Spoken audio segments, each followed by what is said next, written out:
These people, to show folks in California some compassion as they are reckoning with an unimaginable disaster. While nothing can bring back what many have lost, the president and his administration are continuing to use every tool at our disposal to help fight these fires and ensure that the communities impacted are able to recover. The president has received regular briefings on the fires, and at his direction, his team has been in constant contact with their state and local counterparts from the day the fire started.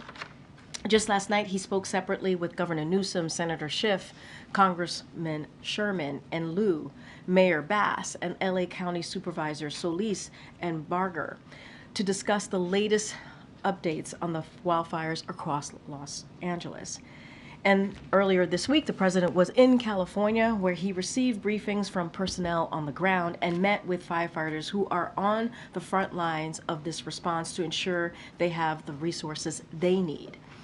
As soon as the fires broke out, FEMA approved fire management assistance grants to reimburse California for firefighting costs, and the president immediately approved the state's request for a major disaster declaration for California, allowing impacted communities and survivors to immediately access funds and resources to jumpstart their recovery. As you just heard from the president moments ago, we have made some progress over the last 24 hours. Overnight, local, state, and federal firefighters partially contained some of the largest wildfires. There is still a long way to go, but we will continue to be with the people of California every step of the way. Other actions the Biden-Harris administration has taken is to support local firefighting efforts include 5 U.S. Forest Service large air tankers operating in Southern California with an additional tanker en route, over 20 federal firefighting helicopters performing operations in the area in support of state and local firefighters. Additionally, 2 air firefighting system units are being deployed from each of the California and Nevada National Guards, and 10 Navy helicopters with water buckets are en route from San Diego. And Colorado is providing assistance from the mobilization of aviation assets as well as fielding of 50 engine companies to assist with firefighting on the ground.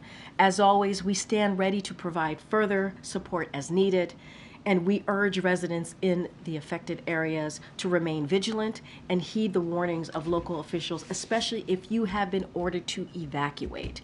And to everyone impacted by this tragedy, please remember that we see you, we are with you, and we will do everything within our power to get you the help that you need. With that, I will turn it over to the FEMA administrator, Criswell. The floor is yours. Thank you, Karine. Good afternoon, everybody. You know, I just want to start by telling everybody that has been impacted by these devastating fires that my heart is with each and every one of you. And I know that you continue to face these fires as they are still working to bring them under control. And unfortunately, this will probably be a life-changing event for so many of you. But FEMA is here along with our entire federal family to help you through this recovery process. We are going to continue to support the state and the local jurisdictions, the local first responders, as they continue to try to contain this fire and eventually extinguish this fire. I arrived on the ground yesterday, as Karine said, at the direction of the president. I had an opportunity to meet with Governor Newsom and Mayor Bass. We discussed what their immediate needs were, as well as began the conversation about what their recovery needs are going to be. The governor, the mayor, and I had an opportunity just before this to also brief the president and the vice president about what their concerns are, about what their needs are going to be, and provided an update on the current status of the firefighting operations. Yesterday, I also had an opportunity to receive briefings from the incident command posts at the Palisades fire, as well as the Eaton fire. And I think the most important thing that I want to make sure I continue to get across to everyone is this situation is still very dangerous. It is still very dynamic. The winds have died down today, but as I just got a weather briefing at the county EOC, the winds are going to increase again in the coming days. And so people still need to stay vigilant, They need to listen to their local officials. They need to heed their advice so they can keep themselves and their families safe. I also want to just take a minute to commend all of the amazing and heroic work that the firefighters are doing around the clock to fight these fires. They have been working night and day. I had a chance to speak with several of them, some of them whose homes have also been lost or their families have had to evacuate. Yet they still show up every day supporting their communities, trying to keep them safe. And I just want to say thank you. I want to thank all of them for their heroic efforts because they are making a difference. Now, while the National Interagency Fire Center continues to provide resources to support CAL FIRE and the Los Angeles County and City Fire Departments, FEMA is also supporting the recovery efforts. We're supporting those that have been impacted by this fire. I even met with the SBA administrator here just briefly, who is also here to support them, businesses and individuals that have been impacted by these fires. With the quick major disaster declaration, residents can now register and begin their recovery journey. Some of the immediate things that we can provide to them are to cover the costs that they're incurring as they have been evacuated, helping to support what their longer-term shelter and housing needs are going to be. We can also help support crisis counseling and disaster unemployment. These are just a few of the programs that we have. We have many more, and I encourage everyone to begin that process by registering now. Recovery from these fires is going to be complex. I've seen many disasters throughout my 4 years in this role. This is certainly one of the worst that I have seen. And the debris removal alone is going to be one of the major things that we have to accomplish, that the state has to accomplish to get this recovery journey started. And that's why when President Biden authorized 100% reimbursement for the first 180 days is really going to set the stage to jumpstart this recovery for these communities. I had a chance to drive through some of the communities that were impacted as well. And it's not just the homes that are lost. We've seen schools that have been destroyed, businesses, small businesses, religious institutions.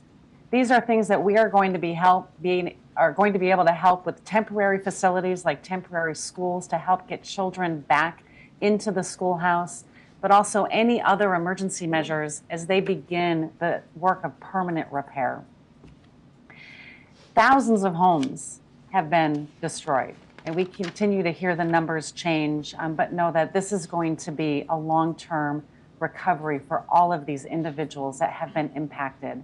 And as I told the governor and the mayor yesterday and today, I assured them that our programs, our staff, the entire federal family are going to be here with them, alongside them, helping them achieve the outcomes that they need to not just rebuild these communities, but also rebuild them in a way that's going to make them stronger and more resistant to the types of weather events that they have been experiencing.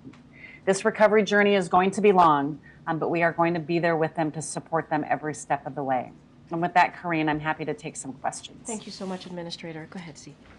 Thanks, Karine. Thanks, Administrator. I hope you could speak to whether your agency has enough money currently to fund the immediate response needs, or is there a need to go to Congress quickly to get additional funds? And then separately, 10 days out from the presidential transition, what steps are underway at FEMA to ensure that what has been done so far and what's going to be done in the coming days is sustained at the career level and beyond, into the new administration? Thank you.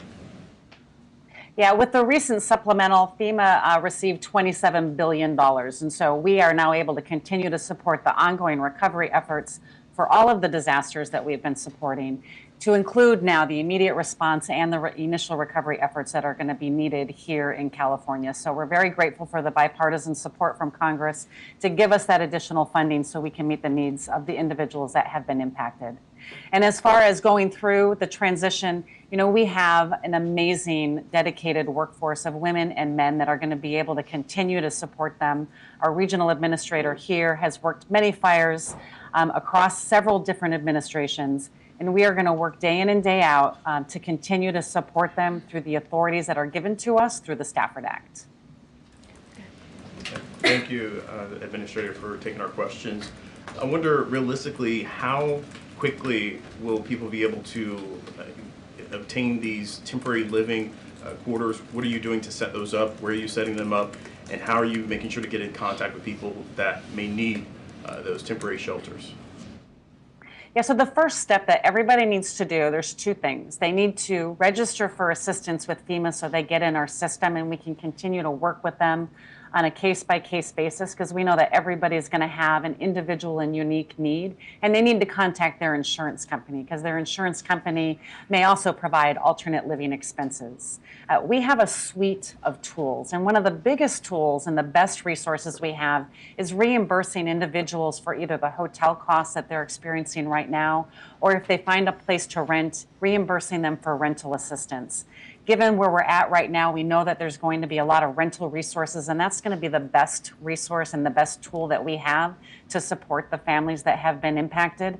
But we have other tools in our toolbox. And so again, we want to work with everybody individually because we know that everybody's situation is going to be different, and we're going to apply the right tool for their particular situation.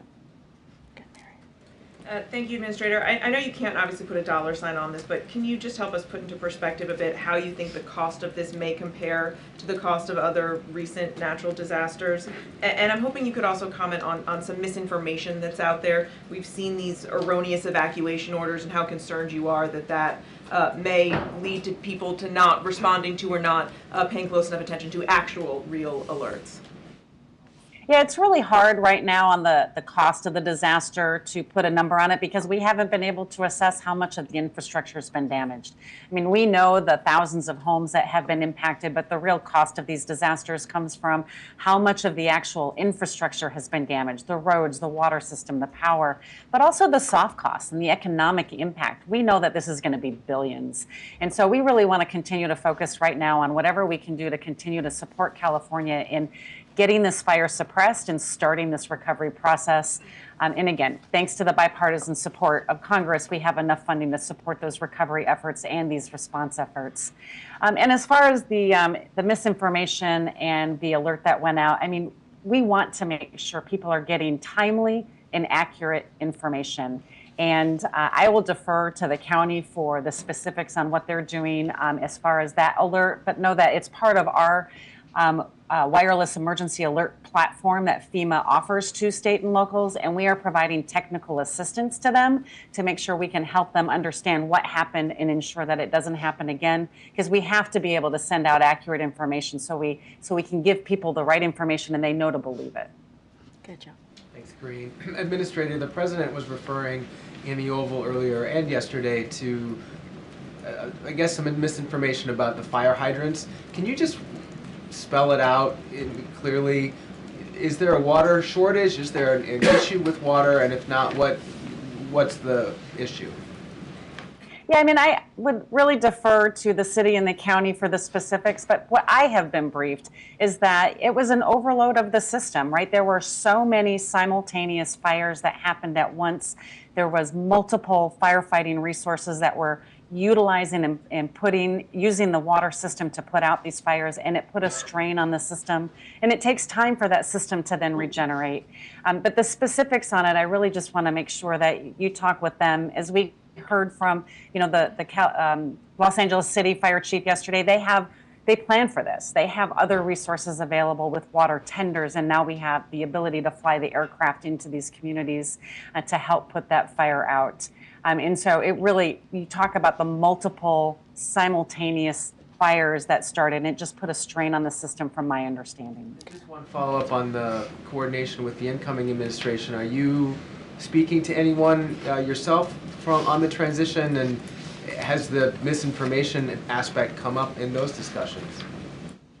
So we have a whole team dedicated to be working with the transition team, and they're providing regular briefings to them on a daily basis. And so we're providing whatever information that they ask for. President Biden committed to 180 days of 100% match on recovery funds. Just technically, how is he able to commit to 6 months when he's only going to be in office for 10 more days? Is that locked in, or could that change if the next administration has a different idea? You know, this is a practice that many administrations have utilized to help support the immediate needs in the response to one of these major catastrophic disasters. And what we want to be able to do is recognize the catastrophic impact of that. And the president has the authority through the statute, through law, to be able to commit this amount of funding to support the recovery efforts. I would hope that we look at this, as I think Karine said earlier, that these are communities that have had a catastrophic impact, and that we want to make sure that we are doing everything we can as a federal family to support them on this recovery journey. The statute, the law, allows us to do exactly what we did and allows the president to make that determination, and this is what they need. They need this support in order to facilitate the recovery that's going to have to happen. And just a quick follow, does that mean that it can't be rolled back?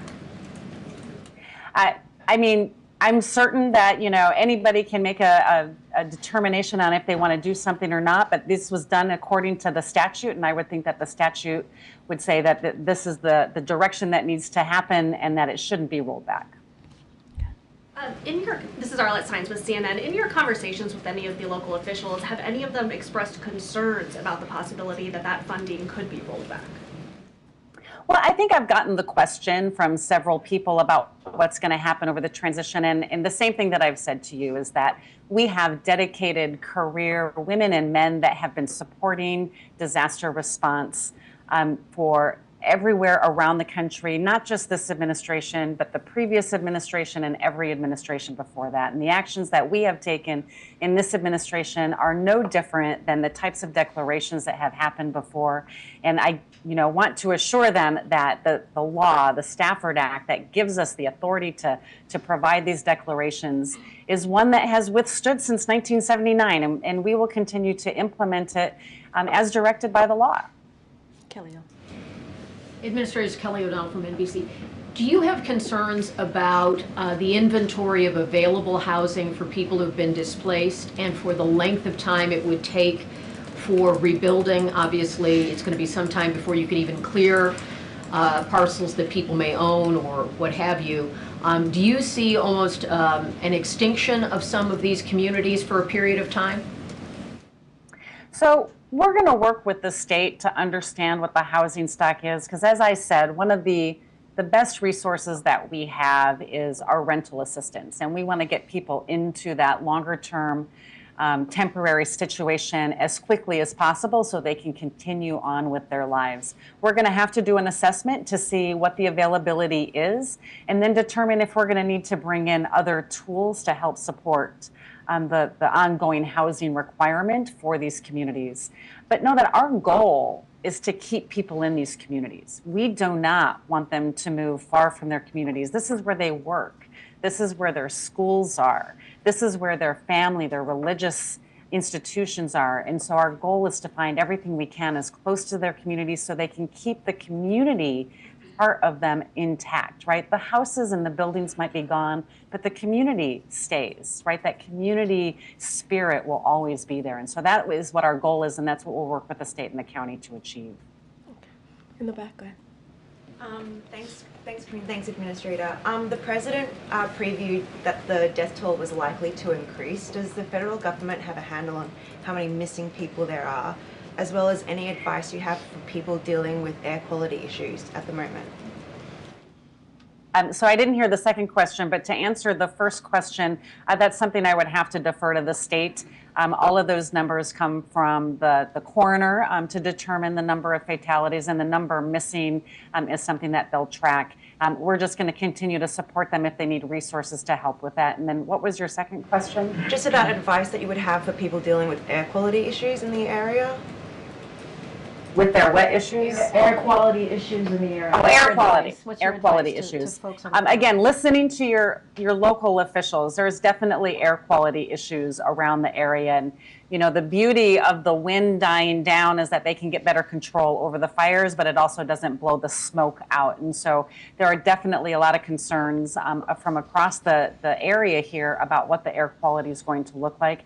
And so they need to make the decisions that's best for them. And I know that the departments of public health at both the county and the state are providing information and guidance, and I would have them listen to them for what the best resources are for them to protect themselves from the air quality impacts from these fires. Okay, we're going to wrap it up. Go ahead.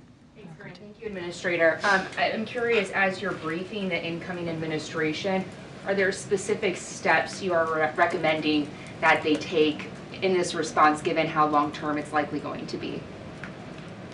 Yeah, that's something that, I mean, our career staff that are here on the ground in California that are going to be back at headquarters, they will continue to work through all of the requirements to support the recovery efforts.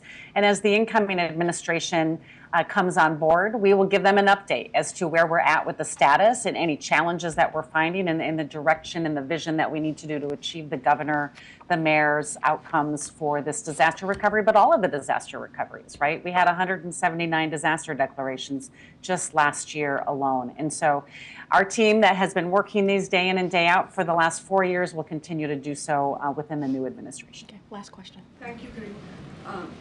So as the rebuilding gets underway, will there be any requirements around fire-resistant building materials to be used and other safety measures that, construction crews should adhere to? I just want to make sure I heard the question. As the rebuilding begins, are there going to be requirements on how they rebuild? Did I hear that right? I'm sorry. Yes, on fire resistance. Yeah, fire resistance. Yeah, so one of the things that we can do to help support these communities is we do have mechanisms through our mitigation programs, whether that's in the public infrastructure that's getting rebuilt or through our hazard mitigation grants that the state can offer. As they rebuild, we want them to rebuild in a way that helps make them more fire resistant. And so we encourage the use of that flexibility within our authorities to make sure that these communities are stronger to face any future events that they might see like this. Okay. All right, Administrator, since we have 10 days left, I wanted to be sure to say thank you so much for your service. It's been an honor to work with you. Please stay safe in California. And again, thank you so much. Thanks, Karine. Thanks, everybody.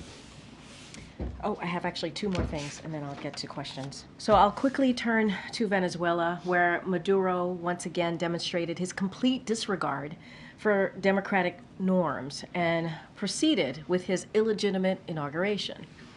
As President Biden emphasized during his meeting with President-elect Edmundo Gonzalez Urrutia on Monday, January 6, we believe that it is essential that the will of the Venezuelan people is respected. In coordination with our partners, we've given Maduro and his representatives every opportunity to restore democracy, but they haven't. So today we are building on all of our previous actions and taking further major actions. We announced new sanctions on key Maduro-aligned officials as a part of our efforts to hold them accountable, and we imposed more visa restrictions totaling nearly 2,000 individuals.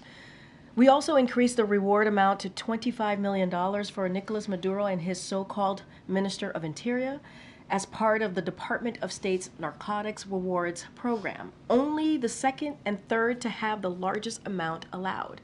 It is important to note that we are taking these actions alongside similar actions taken by Canada, the European Union, the United Kingdom to demonstrate a message of solidarity with the Venezuelan people and further elevate international efforts to maintain pressure on Maduro and his representatives. Today, Maduro finds himself more alone than ever, with few friends in the region and in the world and around the world.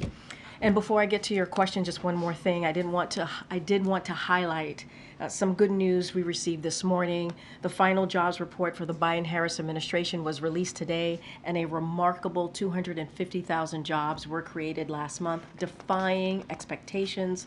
Additionally, the unemployment rate ticked down to a low of 4.1%. This is the only administration to gain jobs every month. We had 0 months with job losses. This was no accident. President Biden's administration has delivered the strongest recovery in the world and laid a strong foundation for years to come by investing in America, empowering workers and unions, lowering costs, and supporting small businesses. Over 16.6 million jobs created, the lowest average unemployment rate of any administration in 50 years, record high employment rates for working age women, and lowest black-white unemployment gap on record. Inflation down faster than almost any other advanced economy, and incomes up almost $4,000. And again, this was no accident. This is because of the president's leadership. And as the president said, our nation faces an inflection point. Do we continue to grow the economy from the middle out and bottom up, or do we backslide to trickle down economics? And that is a question that we have to ask. In the meantime, we'll continue with this briefing. Go ahead. Thanks, Karine. First off, yesterday the Senate advanced the Lincoln-Riley Act, which passed the House. If it's presented to him before he leaves office on the 20th, would the president sign that bill or veto it? So I'm not going to get ahead of what's happening. I know there was a procedural vote that happened in the Senate. I'm going to let the process play out. Let the senators do their work on that. I don't want to get ahead of that. So we're going to let it play out. I'm not going to get into hypothetical on this right now. The administration also often puts out statements of administration policy where it stands that you're not putting one out here.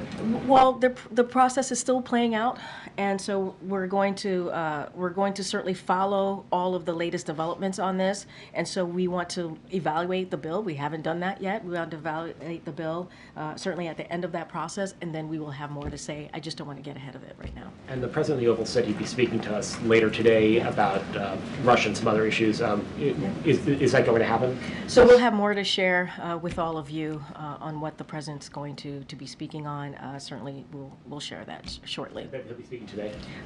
That's what the president said, and that's what we're working out. And then lastly, it's customary for presidents often to leave office with a final press conference. Does the president, how does he plan to schedule one for his final week in office? So I don't have anything to preview right now at this moment. As you know, as you just mentioned, the president took questions today. He took questions yesterday. He's going to certainly continue to engage with all of you by taking your questions, as he's done multiple times recently. I don't have anything to preview about a press conference. Go ahead, Mary. Do you or does the administration have any response to Donald Trump's sentencing earlier today? So, look, we're going to focus, as one of the reasons we had Administrator Criswell in the room, as you all know, and you guys have done a very good job, certainly some of your colleagues who are out there on the ground, covering this disastrous, catastrophic fire. And so the president wants to continue to focus on that. That's what we want to continue to focus on. We're not focused on what occurred today, certainly with the court decision. We are, and we've been saying this, I know it's probably ad nauseum, we've been saying this, that we are running through the tape, and I think we have proven that almost every day. Certainly in 2025, we've been pretty busy, and so that's going to be our focus. What can we do to continue to deliver for the American people? What can we do to make the lives of the American people better? And that is our focus. Not going to speak to the decisions made in the court today. Okay. Two questions, Karine. One on Meta. The Meta made a decision this week about doing away with its fact-checking for Facebook and its other platforms. Does the White House have a reaction to that? So we've been pretty consistent here over the last 4 years when any corporation or company makes a decision, a private company, to be more specific, makes a decision, we just are not going to comment. So I'm not going to comment on this.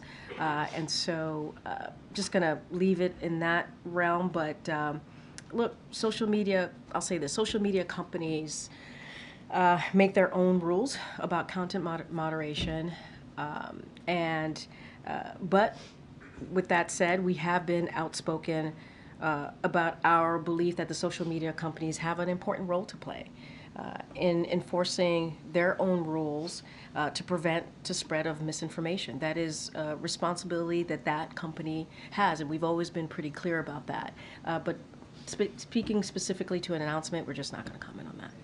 I understand, but that is something that you guys have been outspoken about, and they're making a change on it. So yeah, but I guess it's something I thought maybe you would want to comment on. I mean, look, we talk about social media companies having a responsibility. We've always said that. We've all been really clear about that. We've also been clear that policy decisions that are made by private companies, we're not going to speak to those specific an announcement, but we can speak broadly on our belief and how we see their responsibility. And that's as far as that we've always gone, and we're not going to go beyond that. Just briefly on another topic, with regard to the Russia sanctions that were announced today, does the President, does the White House have any concern that that could lead to an increase in gas prices for consumers? So look,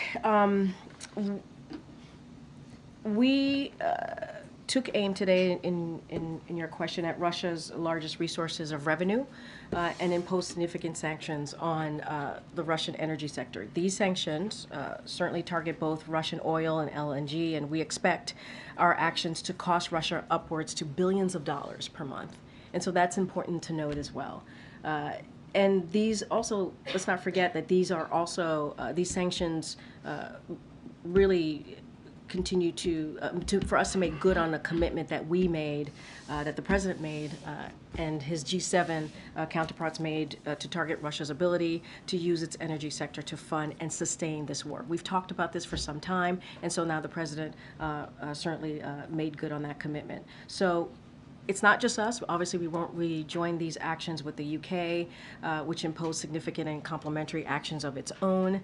And so I think it is important to note that, by taking these significant actions against Russia, oil markets are in fundamentally better place. That's number one. And number two, the U.S. economy is a fundamentally better place as well. And so that's why we took this action now. This is a commitment that the President wanted to uphold, not just the President, but also the G7, his G7 counterparts, and that's what you're seeing right now. But my question was whether you're concerned that it will lead to an increase in gas prices. I mean, look, I've said, look, one of the things that we expect and we believe is that the supply of energy is going to exceed global demand through this year with ample capacity within the outside of OPEC Plus to increase production if necessary.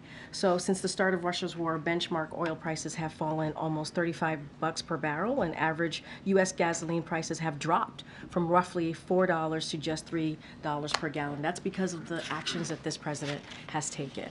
And so that is what we want to continue to see, and so that's what we also think will continue to be. Like the gas prices, we believe the gas prices will continue to be where it is and continue to go down because of the actions that the President has taken.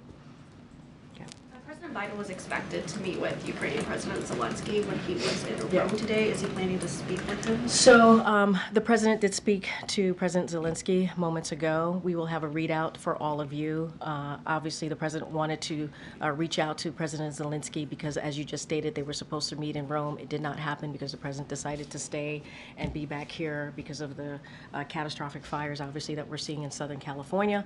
So the President decided to stay back, but they did have a conversation. They spoke moments ago, and so I know the team, before I came out here, was going to work on a readout, and so we'll have that out to all of you soon. In his interview with the USA Today earlier this week, the President talked a bit about preemptive pardons, saying that they are still potentially on the table. Can you speak a little bit about the scope that he is considering when it comes to that? And if he's any closer to it. So we have been saying that the President will have more to say, more to announce on pardons and commutations. So that is, we have 10 days to go. So certainly that will be very soon that we'll make those announcements. I'm not going to get into the scope. I'm not going to get ahead of the President, but we will be making some more additional announcements on pardons and commutations before the end of his term. Okay. You mentioned the President spoke with Zelensky, but is he also going to have a conversation with the Pope? I know he was also supposed to meet with him. Yeah. Or is there any thought that the Rome trip could sort of reemerge in the final 10 days? I don't have anything to say, to add or to announce about a change in schedule.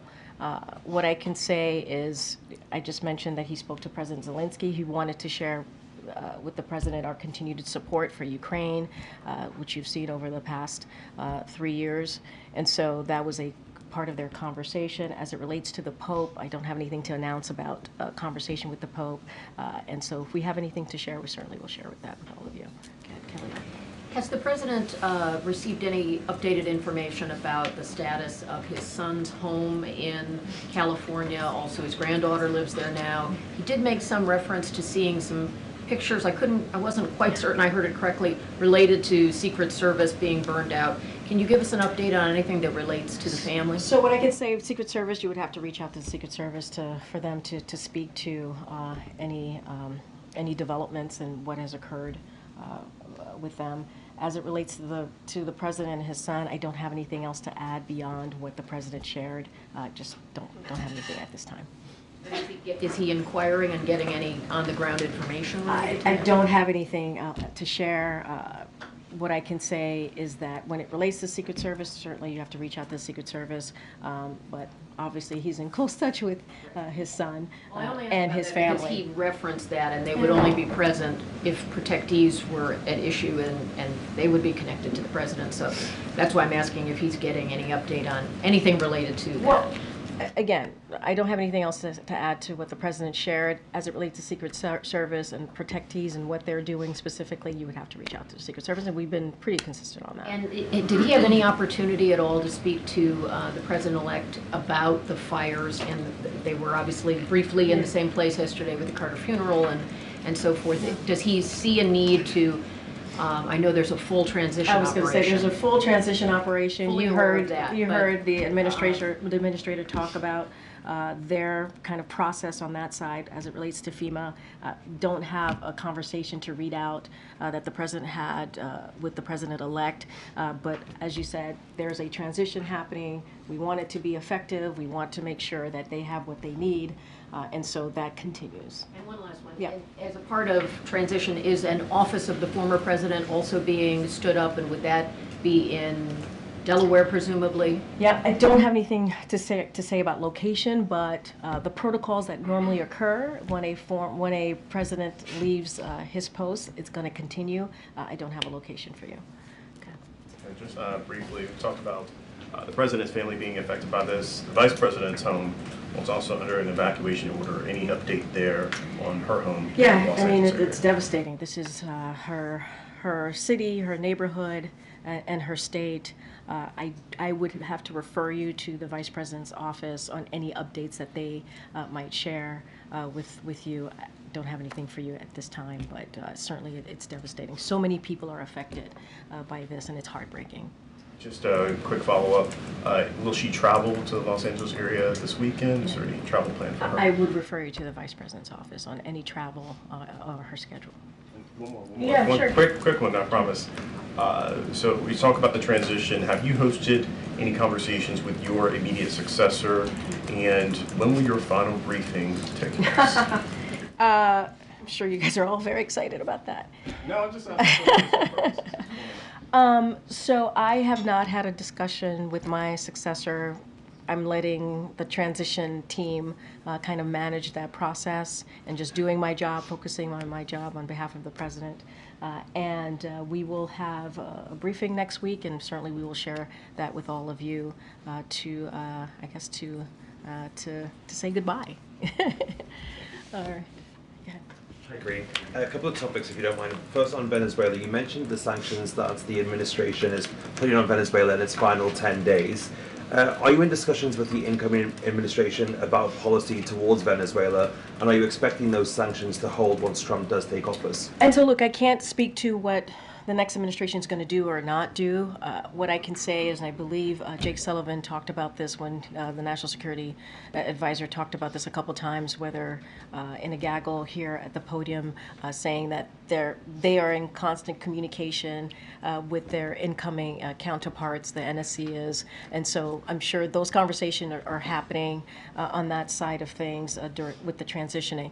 I can't speak to what the next administration is going to do or not do, but we are in constant communication with the transition team here is in constant communication with their transition. Well, their transition team is in constant communication with our folks here. Just another one on Havana syndrome and AHIs. There's been a slight shift in the intelligence community assessment surrounding this phenomenon. Yeah. Does the White House believe that this is because of foreign actors? It's happening because of foreign actors? So look, we put out a statement on this, so I would certainly refer you to the statement that came out from my colleague out of the National Security Council.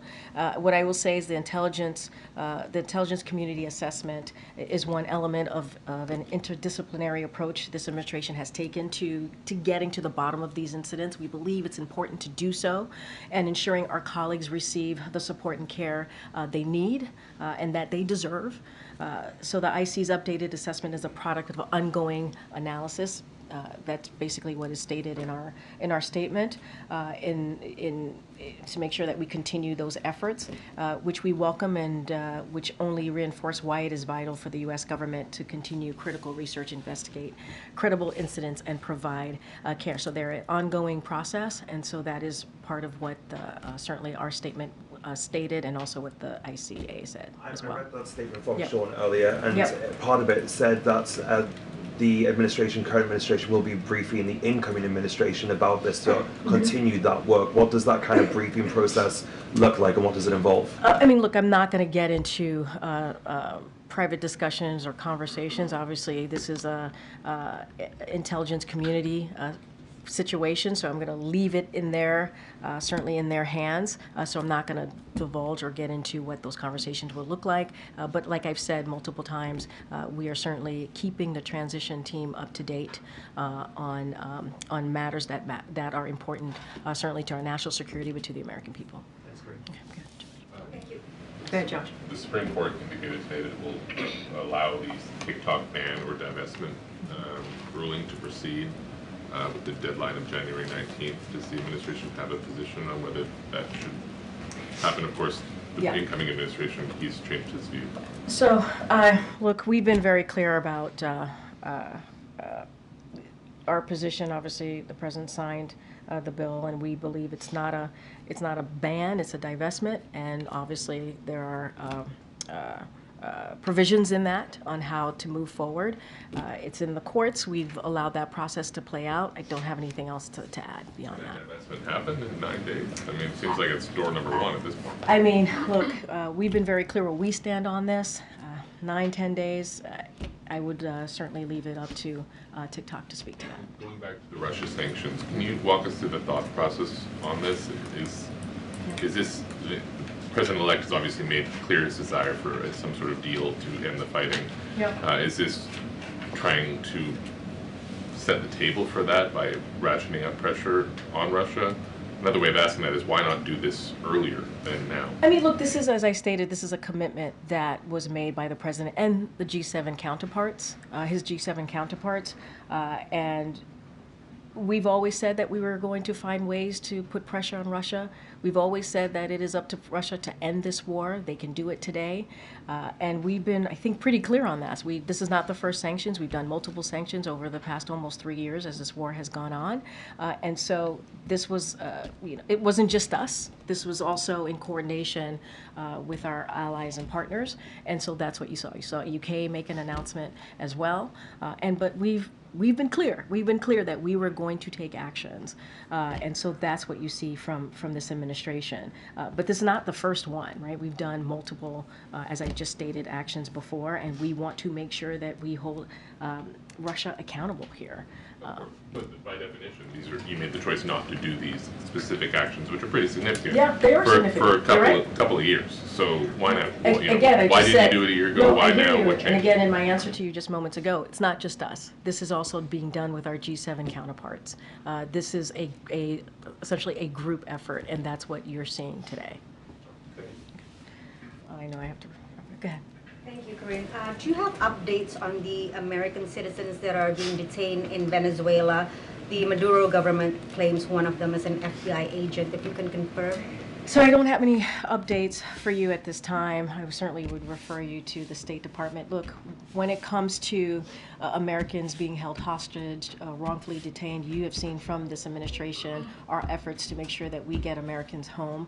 I think we have shown some success in doing that, and that is going to continue to be our commitment, even though we have 9-10 days left. I don't have an update on this particular individual. I certainly would refer you to the State Department. And One more, if we can get a reaction on Indonesia becoming a full member of BRICS. Indonesia is obviously Southeast Asia's largest economy that could lend credibility to BRICS' ambition to become the alternative to the G7, particularly as we head into the new U.S. administration, which may have a different approach towards multilateral cooperation. So I don't have anything specific to say about this. I would have to refer you to our National Security Council on that particular question. Okay, Gary. Thanks, Karine. Meta also reportedly eliminated its DEI programs and hiring, training, and picking suppliers.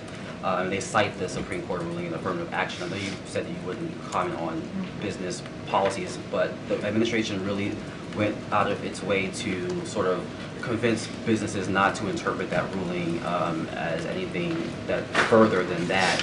Is there a disappointment there that companies like Meta, McDonald's, Walmart are rolling back these DEI policies? So, not going to comment on a specific action that a private company takes, but what I can say is that you've heard from this president, you've heard from this administration, diversity is our greatest strength.